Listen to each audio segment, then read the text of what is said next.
Get your ears wrapped around the Golden State Media Concepts Basketball Podcast. All the scoop you need to know, from college basketball to the NBA and even March Madness. News of your rising stars, topics on and off the hardwood. This is the Golden State Media Concepts Basketball Podcast.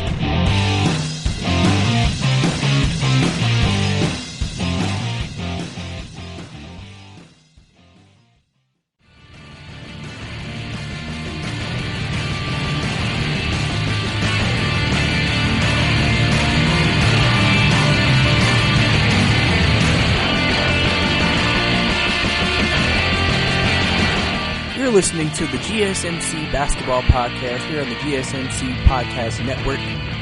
I'm your host, Brice Lewis. Obviously, we do here. We talk about basketball, all things basketball, college and professional.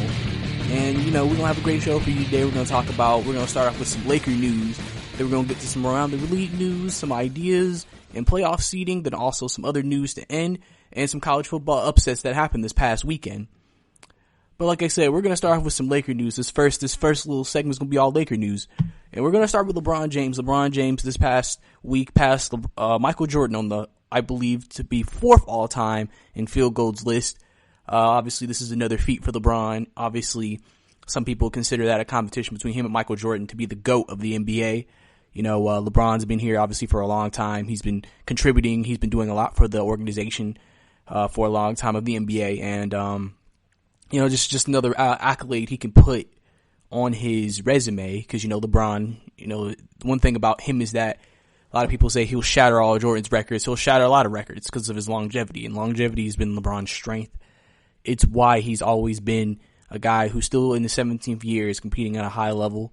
It's actually kind of funny because they could win in the game against Dallas on Friday. They compared Kobe's 17th year to LeBron's 17th year, and Kobe was actually having a better year statistically in terms of points, by I think 2 points, and it just shows you. But at the same time, LeBron is a player who does everything, and like he says, he always tries to play the game the right way, and that's something you can never bring down LeBron about, because he tries to do what he can for this league, and he just wants to bring the league to prominence where he feels like he can be. And like I said, this is just another feat for LeBron. He'll probably break more records.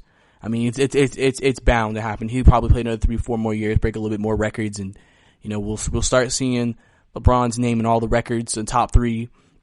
And there's still going to be people out there, even if he breaks, it doesn't matter if he breaks every record NBA has to offer, they'll still never say he's better than Jordan because of his finals record. But one thing I always want you to remember is never unappreciate him for what he's done for this league, for what he's given you, the storylines that you've gotten based off LeBron, and just how he's, and remember, he turned around an entire franchise in Cleveland, and now he's trying to give Los Angeles their first championship, potentially to start off the decade. So, like I said, congrats to LeBron James on the record. In other Laker news, Kyle Kuzma dropped 36 as the Lakers beat the Thunder. LeBron and AD did not play in that game. LeBron was out with a cold that game, and Anthony Davis was still nursing a lower back injury that he suffered against the Knicks. So Kuzma had to come up big. He played a great game, and this is big for Kuzma because obviously Kuzma's been in some trade discussion, and him playing this well only can help him in his trade stock potentially. You're going to see people out there like, Kyle Kuzma has always been a guy who could score. That's one of the things. Kyle Kuzma is a guy he's a shooter. He's not afraid to take shots. He's not afraid to take the big one. And when Kuzma gets on fire, he's one of the best. He's one of those guys you don't want to get on fire, really. And really, you look at everything, and it'll be interesting to see if the Lakers do actually end up trading him by the trade deadline. I think, some people think you shouldn't do it. You should keep him. Some people think, it depends on what you get back. It depends on what's offered to you back for Kuzma. If I'm them, I personally would not trade Kyle Kuzma, because I just feel like just having that third guy who could go off is very important. And I even showed in this game. Remember, this is really, I think this is the first game all year. I think they don't have LeBron and AD, and they won. So against a surging Thunder team. The Thunder have been surging this season, and they were able to come out with a big game, but obviously because Kuzma was able to be the guy. Because if LeBron struggled or Anthony Davis struggled, Kuzma's going to be the guy depended on to be that third guy. And Kuzma started the season kind of slow with injuries and a couple other things like that. So obviously, we didn't know what he was actually going to do when it got down to it. But I think he's a guy who, you know, he's a great addition to anybody who gets him. If he stays on the Lakers, I think he'll be very crucial in their playoff run. So I think that that's something that we can't sleep on with Kyle Kuzma. Kyle Kuzma, I believe, again, is one of the only draft picks left from that trade for Anthony Davis for the LA Lakers. And I believe he's a guy who some people may consider, I mean, obviously now it's easy to say Brandon Ingram's the best out of them because he's had his breakout year. But before that, you might have said out of the three, out of Lonzo, him, and not Kuz, but Brandon Ingram, he was the best one out of the three so far, except that, you know, obviously, like I said, this year, Brandon Ingram's having a pretty great year in New Orleans. You know, you gotta give credit to him coming out, you know, averaging 25 a game and, you know, really showing everybody what he can do. But, you know, like I said, Kuzma, you know, really might be showcasing his talents for other teams, but also showcasing his talents for the LA Lakers and letting them know it probably wouldn't be in your best interest to trade me because of the talent and the ability that I bring to your team. And I mean, the thing is, if they trade Kyle Kuzma, what are you going to get back for him? You better get you a third scorer.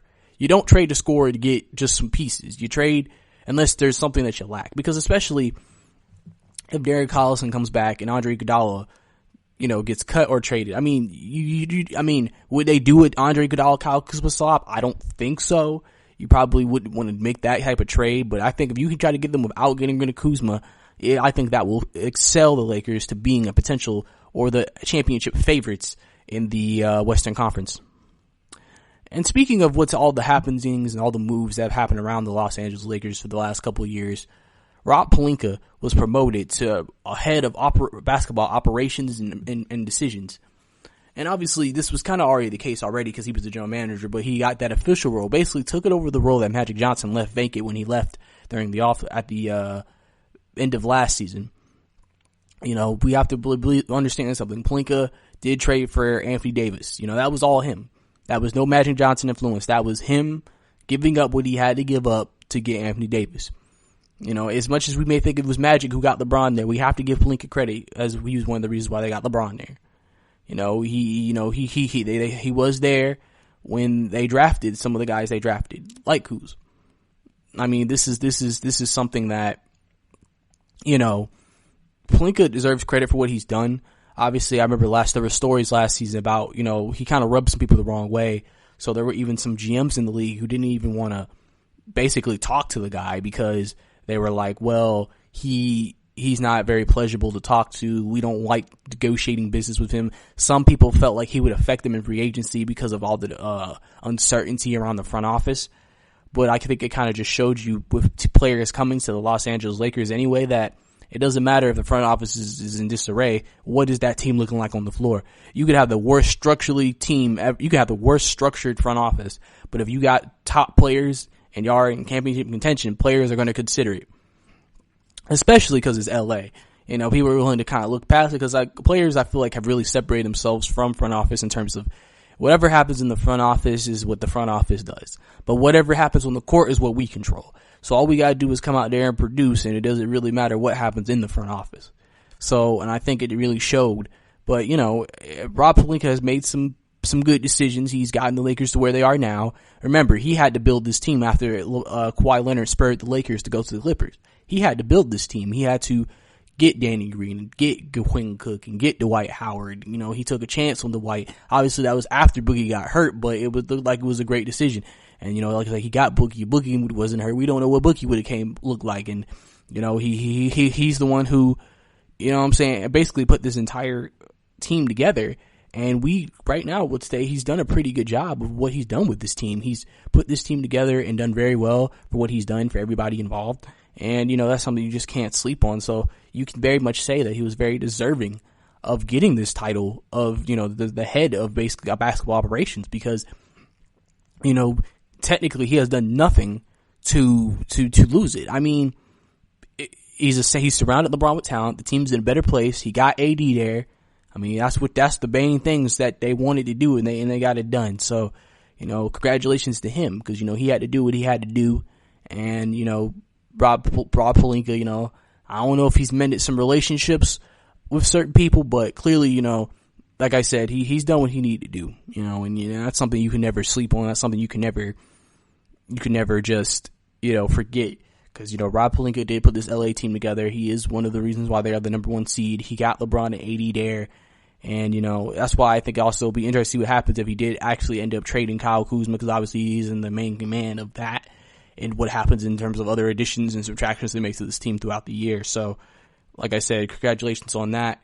And, we'll see what this Lakers team looks like going down the line and going into the future and everything like that. But next segment, we're going to talk about Kyrie returning against the Hawks. Trae's out with a hamstring. Tatum having a career high, and Harden dropping and reaching 20K points. Right here on the podcast. Are you looking for the very best NFL and college football podcast? Then check out the GSMC Football Podcast. Get the latest football news both on and off the field. From the NFL Draft to trades to the rumor mill to the NFL Combines. They got you covered. That's GSMCpodcast.com/football-podcast. Get updates on college rivalries, game day insights, and much, much more. It's football talk the way you want it. This show eats, sleeps, and breathes football. Don't forget to like them on Facebook and follow them on Twitter. Visit GSMCpodcast.com for more info.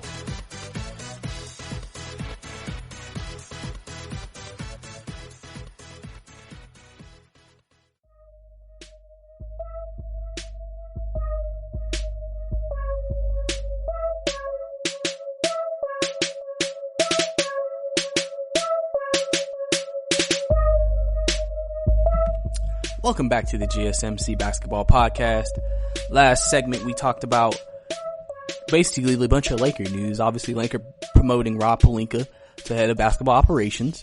Kyle Kuzma dropping 36 without LeBron or AD beating the Oklahoma City Thunder. And LeBron James passing MJ on the career field goals list all time. Now we're going to get some news and notes around the league, starting with Kyrie returning against the Hawks. Kyrie Irving, he's been out for a while with an injury, and, a lot of people have been on him a little bit, wondering when Kyrie going to come back, when is he going to play, is he ever going to be healthy, things like that. And, Kyrie's faced a lot of scrutiny this year. Obviously, he still has some things that people judge about him because of what happened in Boston. And I think that some of those judgments some people may feel like it's unfair. Some people may feel like those judgments are right. It just really depends. But, he came back tonight as they beat the Atlanta Hawks 108-86. He had 21 points in 20 minutes. So obviously, and he was very efficient from the field, 10 of 11. He had a great game. They had 3 assists in the game, and he played really well for them. This is what you expect from Kyrie. He's a scoring machine, so you expect him to come out every time he plays and just play at a high level when it comes to, scoring. That's what Kyrie's best at. He's a scorer. He's a guy who can go get you buckets, because those are the buckets that you want. Those are the buckets that you feel like you need. And that's something you can't really, hate about the guy. I think that, Kyrie is a guy who's right now, I think Brooklyn still make the playoffs. It'll just be interesting to see what this team is with him. It's almost like you want to see, where is this Nets team with Kyrie? How much, cause let's say they make it to the semifinals. Well, they made it to the semifinals with just Kyrie, so then you think, let's say they get eliminated 6 games in the semifinals. KD gets back. Oh, KD probably would get them over a hump. Plus, with the supporting cast they have, you never know. That might be enough to win you a championship. So, obviously, this was pretty big for Brooklyn to see Kyrie come back tonight, play well tonight, because obviously, Kyrie's a big part of their future. And Kyrie also has a chance to shut up some people, and if he plays well and the Nets win with him back, it can really, really work. Because sometimes this might actually help Kyrie. Seeing the team, seeing everybody, watching them, and then saying, okay, now think about my skill set. What can I do when I come back to insert myself into the lineup to then still make everybody just as effective, but I still can be, Kyrie Irving. And I think this was something that actually this injury could have potentially helped the situation in that situation because of that. So we'll have to see about it. In the same news in that same game, Trae Young was out tonight with a hamstring injury. Just another injury for the Hawks. I feel like every week they lose a guy. They lose Trae, then they lose John Collins, and they lose Herter, and then Trae come back, and then Collins comes back, and then Trae goes out, and then Jabari Parker goes down, and then and then now it's Trae, and the Hawks are just, a lot of people are wondering if the Hawks were they supposed to be this bad? And honestly, I truly believe if they were healthy all the way through, they would not only have 8 wins. I truly believe that, because I just feel like the way the team is constructed, it's one of those teams where it's like you have your main player who has to make the team go, which is Trae, and then they have enough of a supporting cast to score and then still win games. The problem is if you take any of those pieces away, now the team's going to crumble. Like, basically, they're not good enough to lose a guy and still be good. They're at that point where they lose a key player, they're done.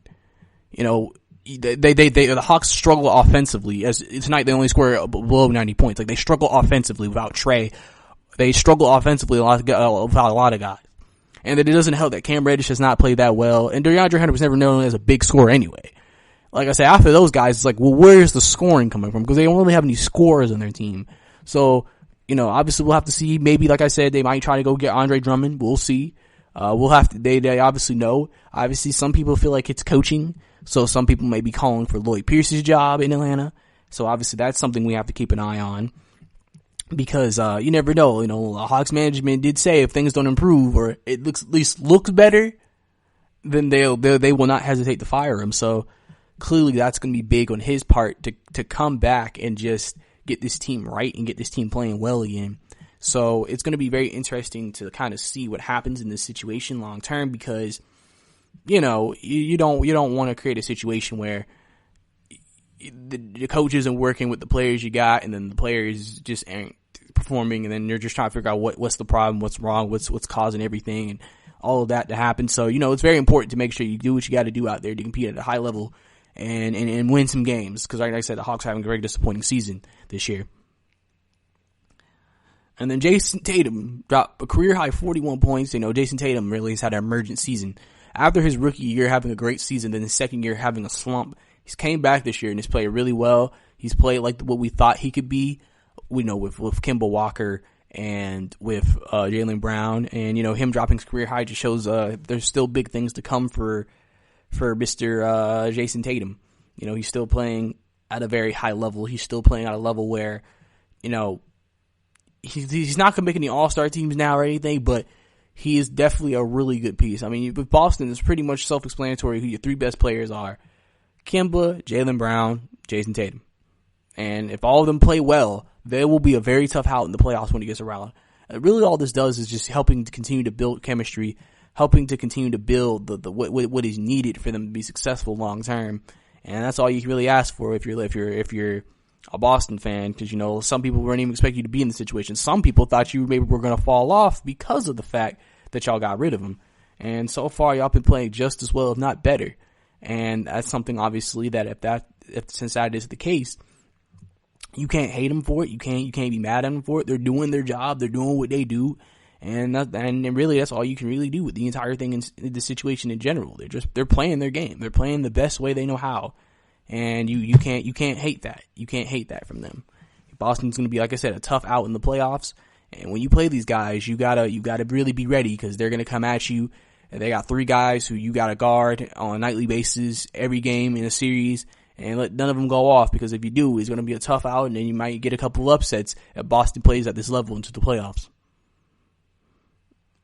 And then lastly, James Harden reaches 20,000 points in his career this past week.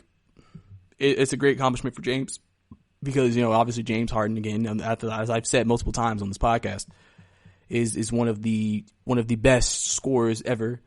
I think a lot of people acknowledge that. He's one of the best shooting guards in terms of scoring guards ever. And, you know, the fact that he reached 20K points is amazing for him. You know, obviously he's hit this clip so fast because of how many points he scored. You know, obviously, you know, James is, like I said, just never forget what James is doing right now. Never forget what he's done for this league. Don't forget what he will continue to do for this league in the future. And just, you know, never forget that he's a good guy, and he does everything he can to make sure that, you know, he gets the Houston Rockets a win every night. Now, obviously, when they play Oklahoma City and Russell Wilson return, that wasn't the greatest James Harden performance. That was probably the worst James Harden performance we've seen in a while, ever since that playoff game against the Spurs in Game 6. But, you know, he does what he needs to do. he does what he needs to do. And he comes out there and he says, listen, if I need to get 40 a night, I'll get 40 a night. And you're darn right, he gets you 40 a night. I mean, he literally gets you 40 a night. So that just shows how great of a scorer he is. He's that type of guy who could just say, I'm going to get 40 and get it. I'm going to get 50, I'm going to get it. It honestly just depends. If his shots go in, it's almost like Harden is so good that an average offensive day is 30 points for him, 25 points for him. So imagine if Harden is hot. Now you're hitting 50, 60. And I think that's what makes him such a talented scorer, because he's so dangerous scoring at all times. He's extremely dangerous scoring at all times. And, that's what makes him such a hard guard, with the ability to dribble. His step back is almost unguardable. And, him being able to use any offensive move in his repertoire to get around you, get fouled, hit a three, step back. It's just one of those things where, Harden's just so great at it. Like I said, I mean, a lot of people feel like this stuff works in the regular season, but in the playoffs it don't work. But, Harden's still that guy, And like I said, it's going to be very interesting to see what happens in the playoffs when they get there, to see how it goes when it comes to the teams they play, and just if they're able to come out, maybe upset one of the LA teams, and, basically just show that they're a team to be reckoned with in the Western Conference this year, and they're not to be slept on at all. But coming up next, we're gonna get to some like All-Star news and some playoff news. We're gonna talk about an idea that Damian Lillard pitched to CJ McCollum for the All-Star break, and also we're gonna talk about the 8th seed in the Western Conference coming up right here. Check out the show that's built on the MMA. From the UFC to extreme cage fighting, they got the fights covered. Check out the GSMC MMA podcast. Get the latest news on past or upcoming fights. Join us as we talk to and about some of the biggest names in the MMA, past, present, and future. When it's the fight game, there's just one show to check out. GSMCpodcast.com/MMA-podcast. Don't forget to like them on Facebook and follow them on Twitter. Visit GSMCpodcast.com for more info.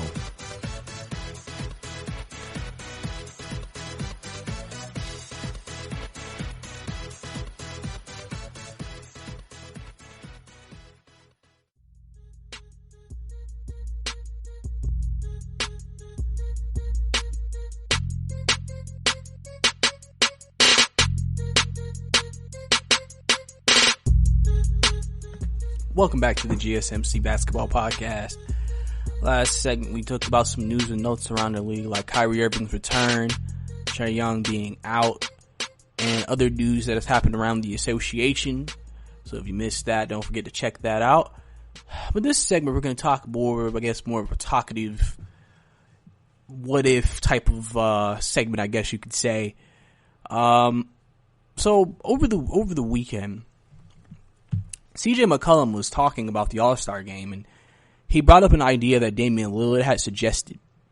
So basically, Damian Lillard feels like we should have an event where players who want to play another player one-on-one for money, they should allow that. So basically, like, if he wanted to play Steph Curry one-on-one, and then they put like a certain amount of money on the line. And, I honestly think that's a pretty good idea. I think that would be very exciting. People might give us one-on-one matches that we want to see. I know some people wanted to see maybe like James Harden versus Kyrie, two of the best one-on-one players in the game. Obviously these guys are rich, so, they're probably going to put on some decent money, but, I think it's something that I think would be a very exciting time for the fans. I don't know how you would like set it up, because obviously you don't want this to be, I guess unless you want to do like a little simple game, like 15, like how you do on like the street courts, on the courts that you go to, gyms, YMCAs, or anything like that. I think that would actually be a very great idea if I was the NBA. Obviously, you may not want to implement it this year, even though you could, because it's really something that basically makes it sound like that's more of a player's decision than a player's choice. So maybe your favorite player didn't make the All-Star game or any of the events, but you never know. If a player wants to challenge him to a one-on-one, or maybe you call out a certain player to challenge one-on-one, they could still end up on there. I think, again, it would add excitement to the All-Star break and the All-Star just entire events, because I feel like, the All-Star game obviously has been the one of the most scrutinized in the last few years, just because people feel like they don't play defense and they're not really playing for anything. So it's just a bunch of show out and highlights, which, I mean, is fun. Again, it's a fun time. It's not that it's not fun, but, you know, maybe, you know, like baseball used to do, where if whoever won the World Series would get home field in the world. I mean, whoever won the All-Star game in the MLB would get home field in the World Series. Now, obviously, they changed that because they feel like that was kind of unfair if, like, a team that had, like, a 30 games less than the actual best team record-wise, basically, I guess, lessen the importance of the regular season, because now it's like, well, it doesn't matter if we have the most wins or less wins. As long as we make the playoffs and our side wins in the All-Star game, we're going to get home field if we make it to the World Series. But it's something that you can do. Like I said, you can add stakes to the All-Star game. Like I said, that would add just an extra fun element to the All-Star weekend in general. Like I said, there's a lot of what-if matches. Maybe LeBron versus Giannis. Obviously, that'd be a great matchup. You know, Kawhi versus LeBron. You know, people want to see talk about that. Maybe they call that the King of LA right there, the King of LA one-on-one pickup game. You know, maybe KD versus Giannis. Kyrie, like I said, versus Harden. You know, some people maybe joke, you know, TJ Warren versus Jimmy Butler. That'd be, I don't know if we want that. They might start going to fisticuffs. So I don't know if we want that. You know, we don't want them to shut it down after a year. So we might not be able to do that, but you know, you have a lot of endless possibilities with this scenario. You never know. Maybe just two friends on the team. Maybe Damian and CJ go at it. Have a little one-on-one on the court. Like I said, it's a lot of possibilities. I just think it'd be a great addition. Now, obviously, you have to figure out what day would you probably add this on. I probably would add this day, if I was them, maybe I'll add it the first day with the celebrity stuff. Because I think it's like they have the celebrity all-star game, right? I think I added that game. I added that day, or I added the second day, which is the, you know, dunk contest, the 3-point contest. But I'd make it one of the first events, obviously. I wouldn't make it the last event. It'd be like a first event, you know, type of thing. And I think it'd just be a good way to set it off for an all-star weekend for one of those days. Coming out with such a, you know, fan-wanting type of, you know, event. It's almost like a fan service doing those one-on-ones because, like, again, you're playing, you know, against some of the best one-on-one, you know, I guess you have your ref out there, but it's basically a one-on-one, play maybe the 15-9, or whatever score they feel like, you know, street ball, and whoever wins, you know, wins money. And not only are the players able to play, maybe get some guys they've wanted to play with one-on-one, but also, you know, fans get what they want. They want to see it one-on-one. They get to see it live in front of them on the biggest stages. And I think that's something you definitely can't, you know, not like. But shifting to some playoff news in the Western Conference. So we're going to talk about the 8th seed in the West. Now, some people are saying the Western Conference has not been as strong as it's been in previous years. As usually, even 1 through 8, everybody's good. Like, everybody's like 5-6 games for 500. And usually the Eastern Conference is usually the team with the teams, like a lot of teams are like below 500 at the end of like the 8th, 7th seed. Like a lot of teams are fighting 500 basically the whole year. This year, it's kind of almost different where the Western Conference bottom is not that good. And so you may even make the argument that Eastern Conference is better than the Western Conference this year. And one reason is that Memphis, who is currently on a 5-game winning streak, one of the hottest teams in basketball right now, took over the 8th spot over the Spurs, beating the Spurs the other night. Spurs are still in it. Portland's still in it. Suns are still in it. Timberwolves are still in it. Kings are still in it. Pelicans are still in it. Literally 8 through 14 teams are still in the hunt for the playoffs. The Pelicans started this season so bad you thought they were done. Kings have not been what you thought they were done. Timberwolves started off great and they fell off the fight. They're still in it. Suns, you know, they started off good. They fell off. They're still in it. Obviously, Portland, you would feel like some people feel like Portland would get in because they feel like they'd have too much talent and they'd figure it out. Obviously, the Spurs, you know, they haven't been what they've been in previous years, but, you know, you never can count out a Greg Popovich coach team. And then obviously Memphis, even at the beginning of the season, like they were out of it. And so it really just creates a situation because since the Thunder are 5 games over. They're 5 games over 500. Memphis is 4 games under 500. So you're kind of looking at this like, well, if you think about it, there's going to be a lot of competition in the West. I think you really truly won't see maybe the last 3-4 teams in it till after the All-Star break. You'll probably see a separation, which I think right now, if I had to give my prediction on who I think would be competing for that 8th spot after All-Star break, would be Memphis, Portland, and San Antonio, and probably the Suns. I think those would be the 4 teams. Now, if the Pelicans surge again, I mean, Pelicans are obviously the wild card because if Zion comes back, Brandon Ingram still plays at a high level. We don't know what the Pelicans are going to be. They might be a team that sneaks into the playoff, going a little run, and make some things happen. But I think honestly, even though these are not considered the best teams, I feel like it's exciting for the league because it makes every game they play in important. It makes you wonder who's going to be able to come through, who's going to be able to play well, and who's going to be able to, make things happen. Obviously, if Memphis gets in, you get to see John Morant. Obviously, that's an exciting, player to watch, because he's right now probably going to win Rookie of the Year unless Zion comes back and has a monster season when he gets back from injury. And so I think that would be great for the league to get exposed to him more in primetime games, because all playoff games are basically primetime games for the most part. And I think it's something that, it's going to be interesting what happens. Like I said, Memphis is currently the 8th spot. Spurs will have to see. Obviously, some people think they may have to rebuild because, clearly your 2 best players are DeRozan and Marcus Aldridge, and you're under 500. So you're clearly never going to do anything with those guys. So you're going to have to start thinking about rebuilding. You're going to have to start thinking changing some things. You're going to have to start thinking about some adjustments and things like that. So it just really depends, and it just really depends on what they want to do there. Obviously, the Suns with DeAndre Ayton coming back, we'll have to see how they look. Devin Booker's been on fire the last few games, so the Suns have that scoring of Devin Booker, and if the Ayton and everybody else can still play well, Kerry Oubre, all of them, they'll be able to do something like later on and then forward going into the future, and basically just helping out the entire case. And then obviously Portland with Carmelo, CJ, Damian.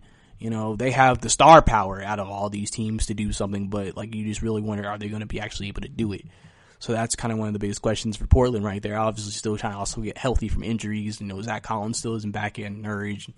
And it'll be interesting to see what happens with that, but we just have to stay tuned and see what happens in the Western Conference in the bottom half. But next segment, we're going to talk about the Utah Jazz, one of the hottest teams in basketball right now. We're also going to talk about Zion close to returning and KD and Perkins getting into a little Twitter splat. Stay right here on the podcast. Check out the show built around the women of MMA. From the UFC to the extreme cage fighting, we got the fights covered. Listen. It's the Golden State Media Concepts Women's MMA Podcast. The latest news of upcoming fights, discussions of previous matches. Join us as we talk to and about the biggest names in women's mixed martial arts. Past, present, and future. When it's the women's fight game, you know where to listen to. The Golden State Media Concepts Women's MMA Podcast.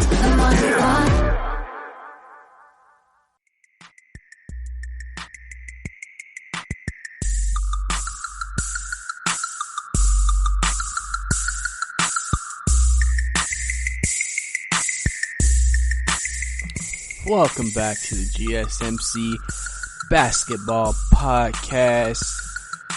Last segment, we talked about a new idea of a one-on-one little player invitational that was pitched by Damian Lillard, but told by CJ McCollum to the news and the media for money. I think it was going to be a good idea. And also, we talked about the bottom of the Western Conference, with Memphis being the new 8th seed in the West, and just how it's looking, and how it looks like it'll perhaps shape out for the rest of the year when it comes to the rest of the NBA season that's left to come, especially after the All-Star break. But now we're going to get into some more news around the league. We're going to talk about one of the hottest teams in basketball, the Utah Jazz. Utah has won 8 straight now, and Utah has really played well. They made a trade for Jordan Clarkson. He's played well in his time he's been given. Also, they really have gotten a lot of contributions from Donovan Mitchell. Mitchell is averaging 27 points over these last 8 games. He has played at a all-star level, which you would expect from Speeda, a guy that people look at as a star guard in this league. Him and Mike Conley in there. they're kind of building the formula, with him and, Gobert and Conley and Boban. They're a tough defensive team. They have Eiffel Towers in the middle of the defense, and they can get enough scoring from the guards, get some shooting. And I just think that really, overall, they've just played really well. And Utah is going to be a team that some people looked at as a dark horse, as a team that might be able to cause some noise. They aren't considered in that top 3 echelon with both LA teams and the Houston Rockets, but they're a team that very well coached by Dan Snyder. They're very, very, very great defensively, always having great defensive years. And they're getting, and basically, it's almost like I would say they were kind of like the Memphis Grizzlies of old, the grit and grind, Memphis Grizzlies, where it's like they're gonna play great defense and then they're gonna just get just enough offense to beat you. And I feel like that's what Utah is, but Utah, I think, is a better offensive team than the Memphis Grizzlies of that time, where obviously they were dependent more on Gasol and Randolph, where the Jazz are more dependent on Mitchell and, shooting. Because, obviously Gobert's strength isn't particularly that. Boban's strength, even though he can do something, he can even stretch out and hit the 3 ball now, as you saw the other night. Obviously that was a great game for Boban. And, Mitchell, like I said, if he can be the star that we expect him to be, probably put up a good 25 a game, you feel like everything's in shape and possible for them to be successful. So that's something you can't take away. That's something you can't hate on. But, like I said, Utah's one of the hottest teams right now in the league, winning 8 straight. You can't deny that. You can't sleep on that. They're not as hot as the Lakers, obviously, because the Lakers have not lost since Christmas Day. But, Utah's a team to be reckoned with. Utah's a team you definitely probably don't want to see in the playoffs, because it's going to be a grinded out series. You're going to have to play tough defense. You're going to be played tough defense against, and, you're going to have to deal with speed in them. And if Michael Conley can find his shot consistently, this team's extremely dangerous in the Western Conference playoffs, and a team that is definitely to be reckoned with, just coming into it. But now we're going to go on to Zion. Obviously, Zion is very, very close to returning. And it's honestly kind of exciting, because obviously Zion had a lot of hype behind him. He had a lot of hype behind, him coming out of college. Obviously, all the, how can you say, the attention he got while he was at Duke, but having to get his hype basically not quieted, but stopped because he couldn't play. And now he can play, and he's about to play. And like I said, he even said, some people think I should sit out the entire season, but I'm going to play.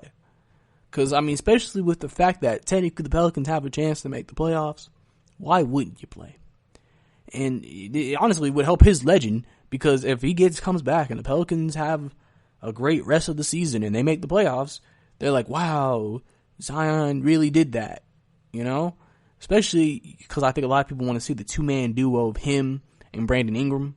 They want to see what that would look like on the court together, playing off of each other, because of what Ingram has done this year. And obviously, everybody thought like Alonzo would be throwing alleys to Zion, so you get to see him with that whole Laker core with some other guys like JJ Redick and Drew Holiday and Derek Favors. So I think it's a very exciting time with Pelican fans, as Zion's coming right around the corner. I think they want to get a few more practices in with him, and they want to make sure that they're comfortable with him returning and they're ready for him to return. Because I don't think in this situation you want to rush him back. You definitely don't want to do that. Remember, he was projected to come back before the year ended. And then he's coming back after the year ends. So, clearly, after the year ended. So, he'll be coming back this year. And so, they're clearly taking their time. They clearly don't want to re-injure him. They're clearly doing what they feel like they need to do to put himself in position to be successful as a team. And you never know. If Zion comes back and plays well down the stretch, you know, and leads the Pelicans to the playoffs, we'll know, like, oh, they're that good of a team. And they have a great future ahead. Because this, to me, is more about the future. This is more about the future of the franchise and what potentially could happen. Because obviously you want to see what happens with the Pelicans going forward. And Zion is a big part of the future, and they expect him to be the biggest part of their future. So, you know, it's kind of one of those things. You know, it really is. And, you know, you just gotta kind of see what happens. You really just kind of got to see what happens when it gets down to it with Zion. But now we're going to get to some little Twitter beef that happened on the day that Russell Westbrook was supposed to return to Oklahoma City. Now, Kendrick Perkins played with both Russell and KD. Respected around the league. Sent a tweet out saying that Russell Westbrook was basically the best player that has ever put on an Oklahoma City jersey, as he feels like it's like, you know, he is Mr. Thunder. Like, you know, when KD left, Russell came into that door, and he's basically Mr. OKC, you know, and he was just giving praise to Russell. He wasn't trying to take a shot at KD, but KD, obviously, you know, KD's not afraid to get back on social media and attack, and or at least reply. And he saw it, and he was like, okay, well, let's not forget. Hey, you were a starting center one time and only averaged 2 points and 3 rebounds in a series. So you want to talk about me not being the best to ever put on an Oklahoma City uniform? You didn't really do anything when you were here. So obviously this led to some back and forth. Obviously Kendrick came back with what a lot of people have said about KD's decision to go to Golden State, that it was the weakest move ever by a superstar in NBA history, going to a team that you were up 3-1 on, won 73 games, and then went to the next year. You know, obviously then, you know, there was more banter back and forth, and you know, it's interesting because, you know, obviously these guys were cool. You know, these guys, you know, didn't have any problems, and now this happened. We don't know what their relationship is like now, but, you know, obviously people feel like obviously it could have been handled differently. Maybe KD could have called, you know, Kendrick about it, you know, instead of tweeting about it. But, you know, Kevin Durant, people think he's impulsive and he'll confront, you know, anybody. And, you know, obviously, you know, I feel like Kendrick was not trying to attack KD in any way. This was just, again, to praise Russell Westbrook. It was just to give Russell Westbrook the credit of what he's done for the city of Oklahoma City. And I think that, you know, it's one of those things where you really can't really hate him for. He just thought he was just doing the right thing, and then obviously the guy's a little splat. So definitely interesting to see that conversation, see what happened between those two, see the disagreement that KD gets into, Mr. Burner account himself. So, you know, very interesting to look at. And, you know, hopefully they can still maintain a good relationship off the court. I don't think this is anything that's going to make you dislike somebody, but you may be like, oh, okay, that's how you feel, okay. But we'll have to see what happens coming, you know, with those two in the future. But, you know, it happens. But coming up next, we're going to get some college basketball. We're going to talk about some upsets and some scores around college basketball right here on the podcast. Tired of searching the vast jungle of podcasts? Now listen close and hear this out. There's a podcast network that covers just about everything that you've been searching. Hey! The Golden State Media Concepts Podcast Network is here. Nothing less than a podcast bliss with endless hours of podcast coverage. From news, sports, music, fashion, cooking, entertainment, fantasy, football, and so much more. So stop lurking around and go straight out to the Golden State Media Concepts Podcast Network. Guaranteed to fill that podcast itch. Whatever it may be. Visit us at www.gsmcpodcast.com. Follow us on Facebook and Twitter, and download us on iTunes, SoundCloud, and Google Play.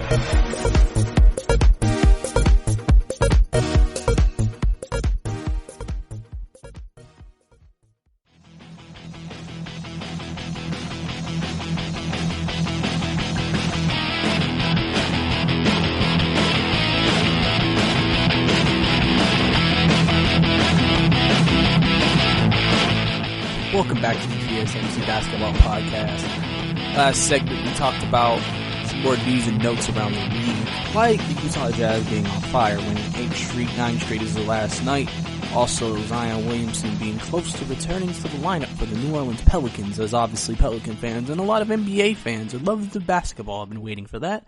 And also about the KD Kendrick Perkins spat on Twitter about KD being, or Russell Westbrook being the best player to ever put on an Oklahoma City jersey.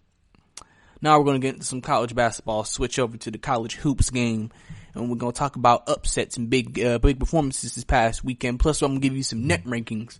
Also, got to update them because there's some big losses that happened.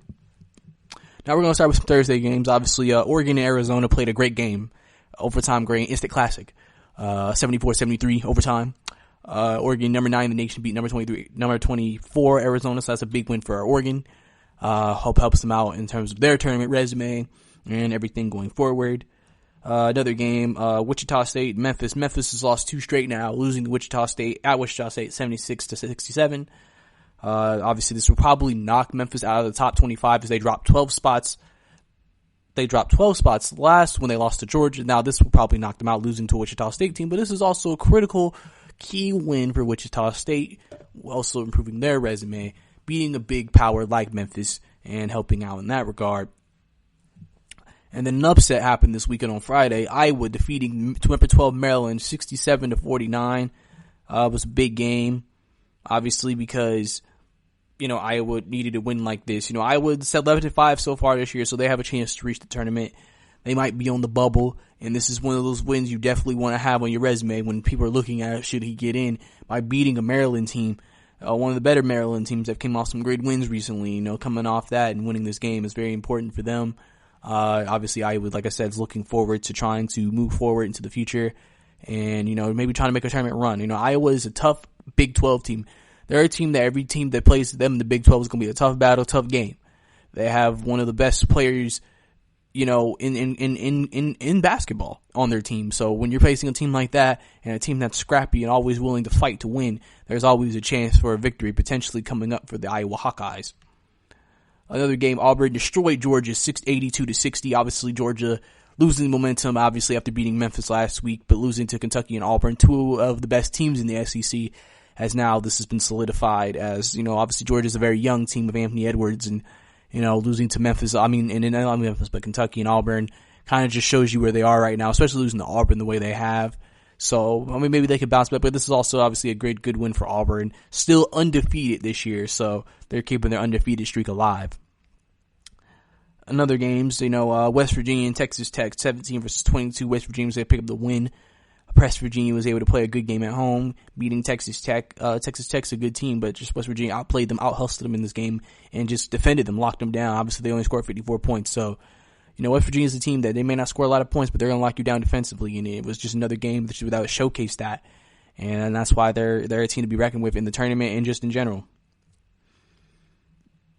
Also, we had an upset in Kansas. Allen Fieldhouse, Baylor comes in and dominates Kansas 67-55. This was a very dominating performance from Baylor from start to finish, beating Kansas, They dominated in the first half, especially getting up 37-24. And they just really they were out physical, they played better defense, and they made threes. And, it just really shows. Really in this game came down to guard play. The Baylor guards outplayed the Kansas guards. And they were basically, in Bill Self's words, totally dominated by them. And that's something obviously they need to do, because obviously Kansas has not been always the most offensively consistent. Baylor has been very consistent in most of their games all year, which is why they were able to win this game, which also helped them in the net rankings when I bring that up. Then we also had another upset this week as Wisconsin beat number 20 Penn State 58-49. Obviously this was a defensive game, but obviously Wisconsin was able to suffocate more.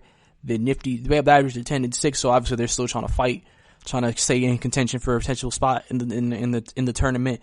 Beating a nifty Lions team on the road, ranked nifty Lions team, definitely is big for them in terms of that tournament potentially being within their grasp now, because obviously you want those key road wins, and this is a key road win for them. So congrats to them for picking up such a great W. And, helping them being able to, stay still on top of their game and be the best. And then also, Ohio State continues their slump, losing to Indiana. Ohio State has just not had it recently, losing to Indiana at Indiana 66-54. I mean, it's just, in the first half, you thought things were looking better. It was 34-31, okay, we're playing good. And in the second half, it's just Ohio State just could not score. They only scored 20 points in the second half, and you can't do that if you're gonna win. And, it's just something they have to do better. It's just something they have to do better, So if Ohio State bounces back, which I think they bounced back against Penn State today, but just, Ohio State's just not been playing that well. They got to play better. This is not Ohio State basketball. So, it's going to be very important for them. And also, it's, Louisville was able to pick up the win on Georgetown, 80-66, big win for Louisville. Just, helping, kids stay the way, staying as a top team. And Kentucky beat Alabama in their SEC home opener this past week. So, just a great performance all around from a lot of teams. A lot of guys are playing well today. And, we also had 2 upsets today, mind you, by both Michigan teams, as Minnesota beat Michigan 75-67. That's Minnesota upset it now Ohio State and Michigan this year. So Minnesota is clearly a team that upsets people. They're a team that's going to come out there and scrap with you, and they've shown they can beat some of the best teams that the Big Ten has to offer. So, if these teams don't play, if you come to Minnesota slacking, thinking it's going to be easy W, you're going to take an L. And 2 of the top teams in the Big Ten have faced that and have seen that and have taken that. So that's obviously pretty big. And obviously, Michigan State losing just getting blown out by Purdue 71-42. Michigan State just didn't have the juice from the stump, and the Boilermakers, this is a big win for them.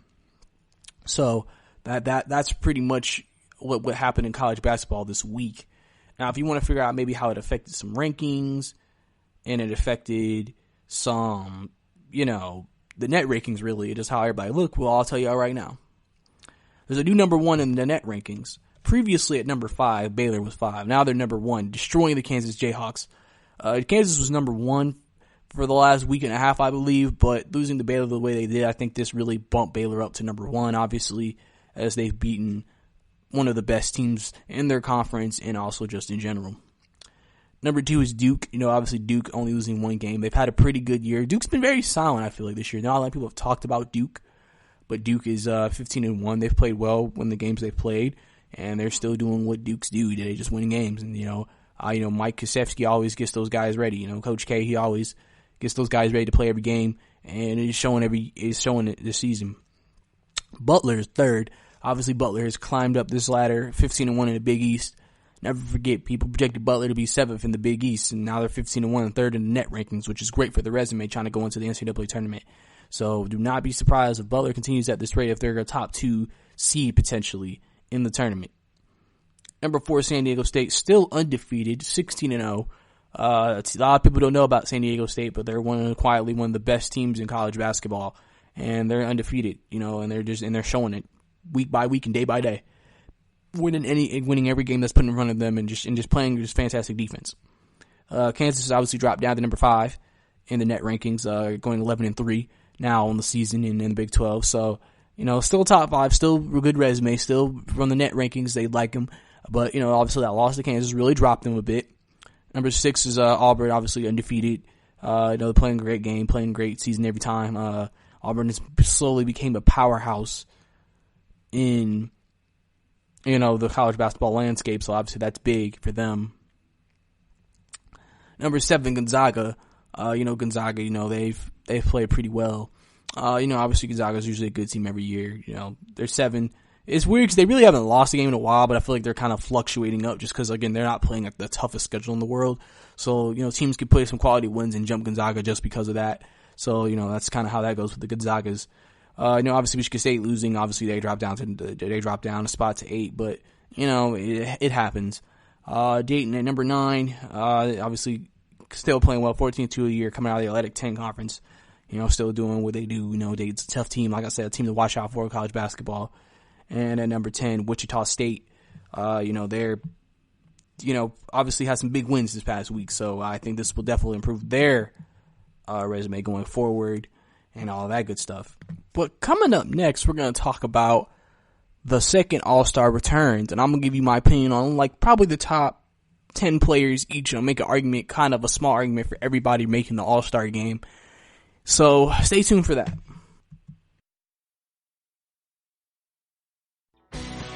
Are you looking to get your college football fix?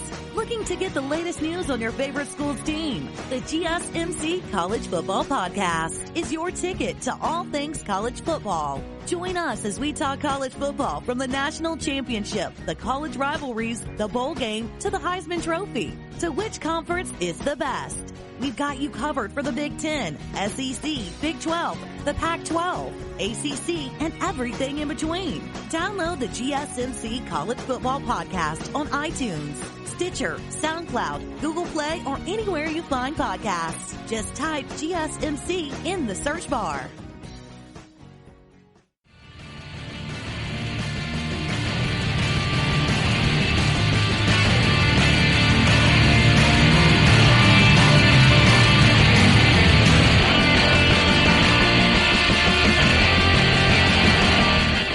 Welcome back to the GSMC Basketball Podcast. Last segment, we talked about college basketball upsets and scores around the league. We also gave the updated net rankings for college basketball for this past week, coming as updated as soon as today. So, obviously, that's always good to look into, keep up with your favorite college basketball team and whatnot. But now we're going to switch back into some NBA. We're going to do something here where obviously the second returns came back for the NBA. And I'm going to make a case for almost all these players that are on this list, why they should make the All-Star game. So, if you want to, maybe you'll agree with me, maybe you won't, but we'll see. I'm going to start off with the top to the bottom. Obviously, we're going to start with the Western Conference here. In the West, obviously, leading all voting in general, LeBron James in the front court. Obviously, LeBron should make it just because it's LeBron James. He's been dominant in his second 17th season here in the league, so there's absolutely no reason why he shouldn't make the All-Star game. Unless you just feel like, oh, I want somebody new in there. I mean, he's very much deserving just as much as anybody else of making it. So LeBron James definitely should make the All-Star game. Anthony Davis has just been as dominant. He's second on this list.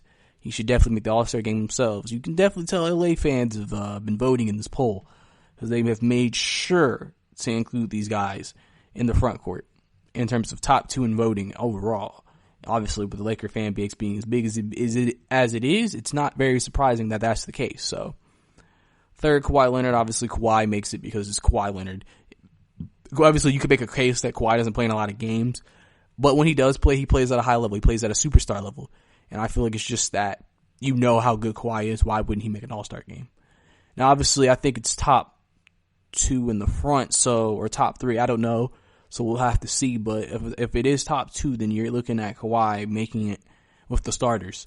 So we'll have to see what happens on that in terms of that regard. And for Paul George, he missed the first part of the season. He's played well. He still missed some games. He's resting a hamstring and everything. Obviously, I think he should make it just because, it's kind of like Kawhi. He plays well when he plays at a star level. It's Paul George. You know how good he is. This isn't like this man is not deserving of anything, but you can make the case that since he didn't play at the beginning of the season, he sits out here and there that, maybe somebody else may be more deserving of that opportunity potentially. So that's something that, you gotta look into. Obviously, the Joker out of Denver, obviously, he's probably the best pure center on this list in a lot of people's mind. But obviously, since they don't do it by center format anymore, it's all forwards.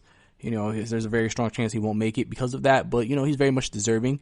Obviously, with the reserves, they always have the coaches and media make that selection, so I could definitely see Joker making it because of that, but we'll have to see what they say when it actually comes down to that because we don't know what they're thinking. So it's going to be interesting to see what happens in that case. Another guy I want to mention on this list who I think deserves to make it is Brandon Ingram. Obviously, he's putting up 25 a game, which is all-star numbers. I can understand why maybe some people are hesitant to do it because obviously they're more popular players than Brandon Ingram. But, Brandon Ingram is definitely an honorable mention in the front court of why he should make the list and why, he should be able to make the All-Star team.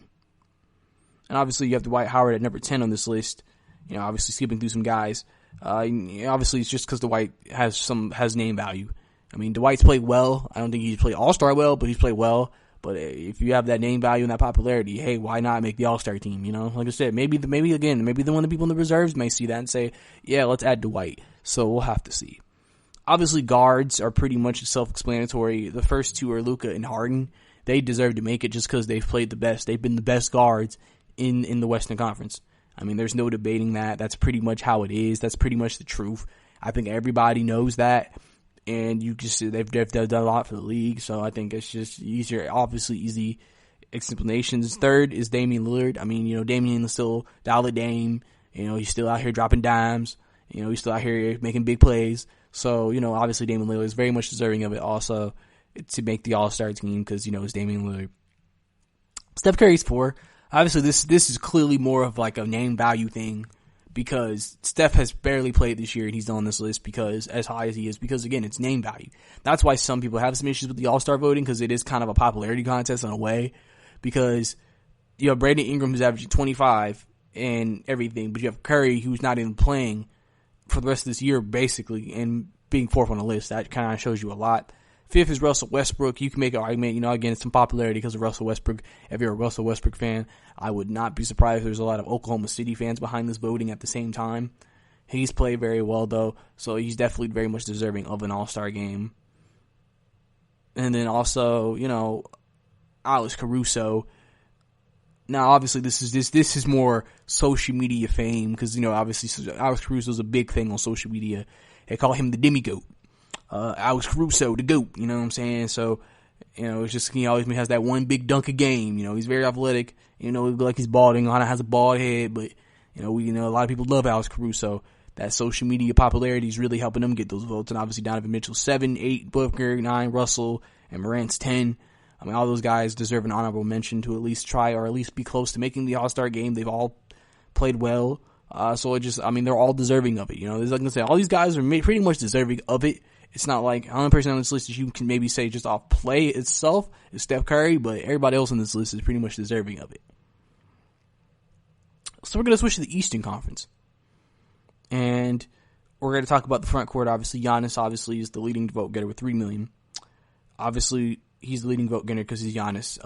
Popularity, best player of the Eastern Conference, a lot of people feel like. So they feel like he has all the reasoning and preparations and everything in the world why he should be the number one guy in voting in general in the Eastern Conference and why he should definitely make the All-Star team because, he's a Greek freak. He's one of the most dominant players that we have in our game. Obviously, Joel Embiid is very much deserving. He's one of the most dominant centers we have in this game. He's proved it. Obviously, he's dealing with a little finger injury right now, but from his body of work, he's played extremely well this year. It has absolutely no reason why he shouldn't or can't be able to make it, over this All-Star break. And make it on the team. Obviously, Siakam, even though Siakam's missed some games, he's about to be back, and he played very well. And when he's like averaging 25 a game, and he's definitely very much deserving of the spot. He's a guy who's played very well in the run for most improved player again. So you could kind of link those two if you wanted to say, okay, most improved player, All-Star. It just kind of depends on how you feel about it. Number 4, Jimmy Butler. Obviously, Jimmy Butler is very much deserving of it. Jimmy Butler's played very well for the Heat. He obviously the record the Heat has came out to has helped because they've had such a good record. So that definitely helps, with your voting if your team's good. That's why some people try to debate who we're going to talk about in the backcourt for the Eastern Conference in Atlanta. But, that's just something. Obviously, Jason Tatum, I think he's very much deserving. He's played very well for the Boston Celtics. And he just dropped his career high. Why wouldn't he be good enough to make the All-Star team? Why wouldn't he be able to make the All-Star team? So he's played, like I said, extremely well, and he's played, everything that he's done is as good as possible. So, that's always a good thing. So, and then obviously, Taco falls at 6. Obviously, this is a guy who barely played for Boston, but again, it's that social media popularity. A lot of people want to see Taco, succeed. I think he just has that support because he's like 7'6", and people want to see him succeed. So, I think, that's why he has that voting prowess of people who want them to come out there and win. So, but you want to give the fans what they want to see. So, and then obviously, you have going to the West, going to the guards in the Eastern Conference. Trae Young has undeniably, in my opinion, been the best guard in the Eastern Conference this year. some people don't feel like he deserves it because of the record, but if he's been the best player in the conference, why wouldn't he make the All-Star team? Obviously, Kyrie, popularity, but also we know what Kyrie can do. So you would think, yeah, he'd make the All-Star team too because it's Kyrie Irving. And, just again, it's a lot of hypotheticals, a lot of things you would think would be pretty clear and obvious. So that's pretty much why you would think they would make it. Kemba's played very well for Boston. He's third on this list. Kemba's pretty much self-explanatory. Kemba's one of the better point guards in the NBA. Always been underrated when he was in Charlotte, but with Boston, he's got more spotlight and he's making things happen. Derrick Rose, obviously, with the season, the support that Derrick Rose has, he's played well for Detroit. Definitely very much willing and deserving. 5, Zach LaVine. Zach LaVine's played well, even though Charlotte hasn't been good. He's played well. Lowry, Jaylen Brown, Ben Simmons, Bradley Beal, Van Fleet, all good players. It just really depends on how you feel about these guys. But, those are my thoughts on that. But thank you for listening to the GSMC Basketball Podcast on the GSMC Podcast Network. We hope that you subscribe and please leave a review. That really helps us. Also follow us on Instagram, Twitter, and Facebook. Thank you and have a good day. You've been listening to the Golden State Media Concepts Basketball Podcast, part of the Golden State Media Concepts Podcast Network. You can find this show and others like it at www.gsmcpodcast.com. Download our podcast on iTunes, Stitcher, SoundCloud, and Google Play. Just type in GSMC to find all the shows from the Golden State Media Concepts Podcast Network, from movies to music, from sports to entertainment, and even weird news. You can also follow us on Twitter and on Facebook. Thank you, and we hope you have enjoyed today's program.